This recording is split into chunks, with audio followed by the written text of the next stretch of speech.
Hello, friends, and welcome to day 11 of Journaling Together.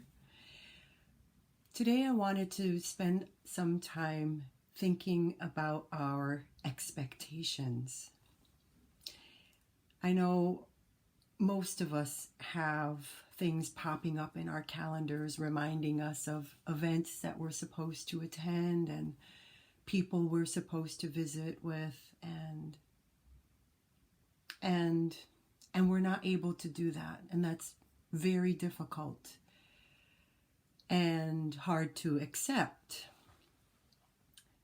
But the reality is that we're all experiencing this, and these are things that, for the time being, while we're in this new reality, it is outside of our control.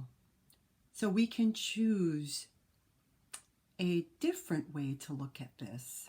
And that's what I wanted to play with a little bit as we spend this time together, preparing to go into stream of consciousness writing. Because we can't control these things right now, and for some of you, it's very painful because you're not able to see your loved ones, and perhaps they've left us, and that's really hard. It's never been like this before, right? So what do? You feel helpless. You feel you're not doing the right thing, it almost feels like, right? Well, none of this is your fault. None of this is our fault. It's just the reality that we're living in right now.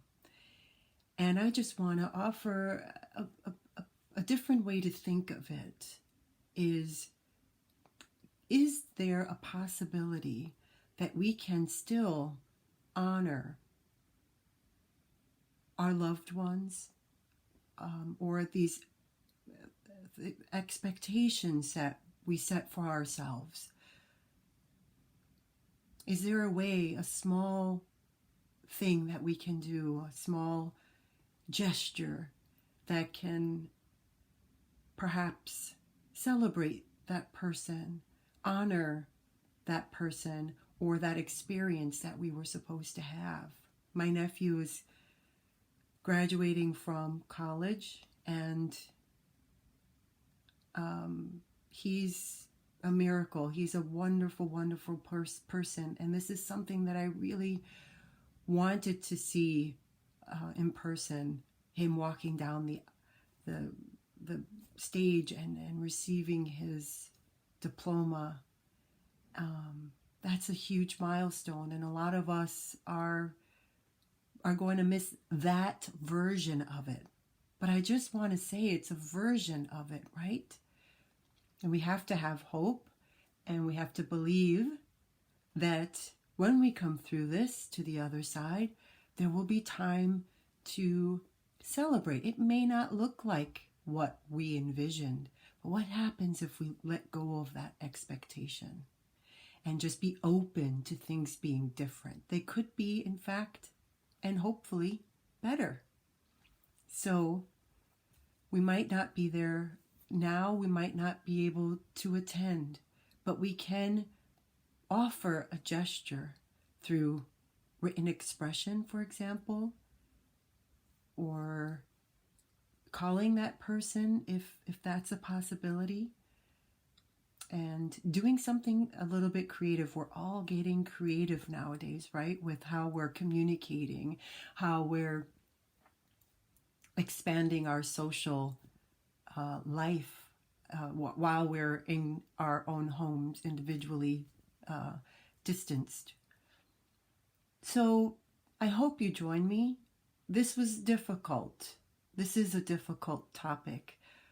But instead of letting it consume us and fill us with regret and anger or deep, deep sadness, and that's absolutely, if that's where you are, that's where you need to be, right? I always think, and I know, the feelings are valid. Feelings whatever you're feeling is 100% correct.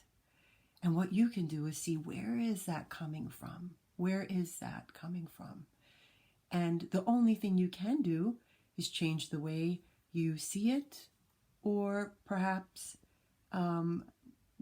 let yourself experience that through a way that provides you some relief and some sense of validation and control. And that's what we're going to do now.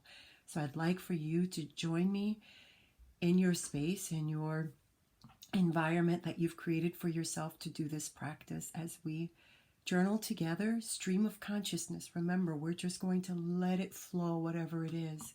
I'm going to write a letter to my nephew, and you're welcome to visit the page, visit the computer, exactly as you are right now, with the intention that you have at this moment. So let's begin our time, and we'll begin right now.